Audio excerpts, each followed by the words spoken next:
Yo les forceurs, j'espère que vous allez bien. Aujourd'hui on se retrouve pour du bench. Donc bien entendu je continue mon nouveau cycle de force. Aujourd'hui je suis censé faire du 3-2-2 à 120 kg. Avant-hier j'ai fait du 3x2, c'est très bien passé. Donc aujourd'hui je me fais pas trop de soucis. Après j'ai remarqué que la motivation ça jouait énormément, notamment sur le squat ou le deadlift où vous savez que c'est pas les mouvements que je préfère. Et ben dès que j'ai pas la motivation ça se ressent direct sur les charges. Et contrario, dès que je suis déter, les charges me paraissent beaucoup plus légères. Mais bon, sur le bench généralement je suis assez motivé. Bon en tout cas cette vidéo je vais encore vous la filmer à la salle. J'ai kiffé vous la filmer à la salle la semaine dernière. Je crois aussi qu'il y a un abonné qui m'a dit qu'il préférait quand c'était à la salle. Donc dès que je pourrai, je vous filmerai tout ça à la salle. Bon, les seuls inconvénients de la salle, c'est l'éclairage qui est dégueulasse, le monde qui passe devant la caméra, ou alors les gens qui te regardent chelou parce que t'as une caméra justement. Mais bon, de toute façon, faut s'en foutre de ce que pensent les gens parce que peu importe ce que tu feras, tu seras critiqué de toute façon. Bon allez, sans plus attendre, on se retrouve à la salle, on s'échauffe tranquillement et on va bencher 3 reps à 120 et 3 reps à 120. Je trouve que ça commence à faire, je suis assez satisfait. J'espère quand même que ça va passer parce que j'ai jamais fait ça, mais on y croit. Allez, let's go.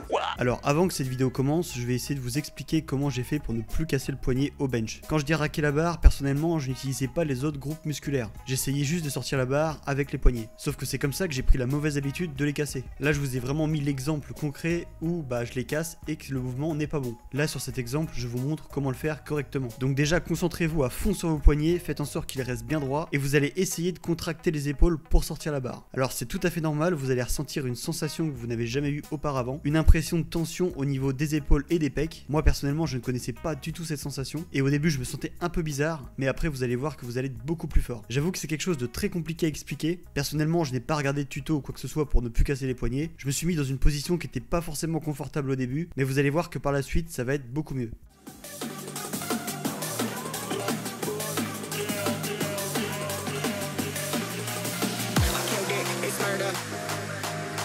Crazy berserker.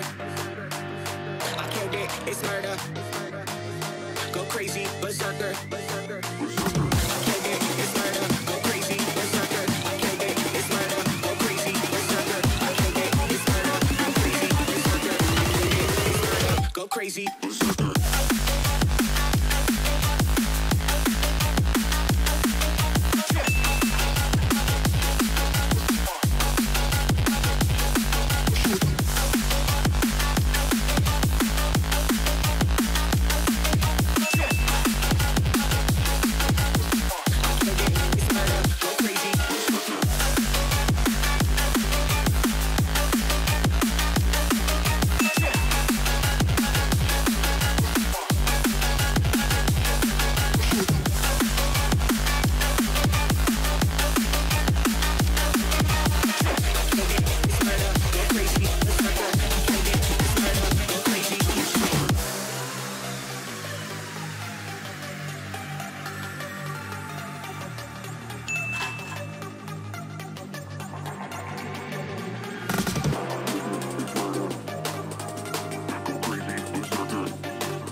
Crazy berserker.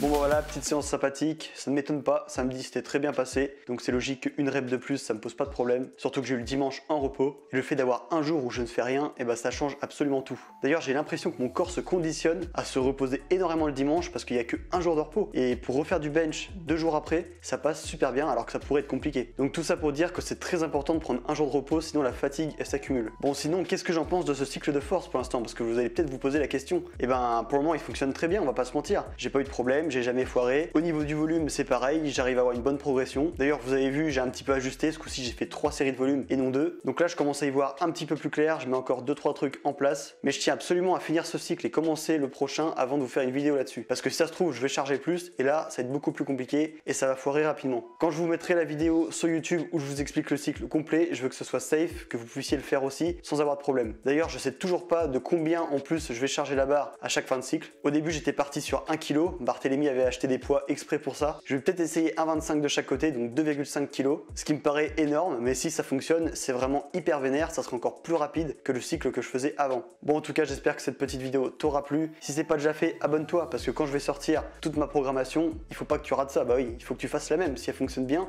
il faut que tu la fasses. Donc en tout cas, si la vidéo t'a plu, n'hésite pas à lâcher le petit like et le petit commentaire. T'as qu'à commenter girafe avec un petit coup, voilà. C'est sorti instantanément, j'ai même pas réfléchi avant. Et moi je te dis à samedi prochain. I don't ever slow up, no I don't take sh- I got no love for the fakeness. If you wanna play tough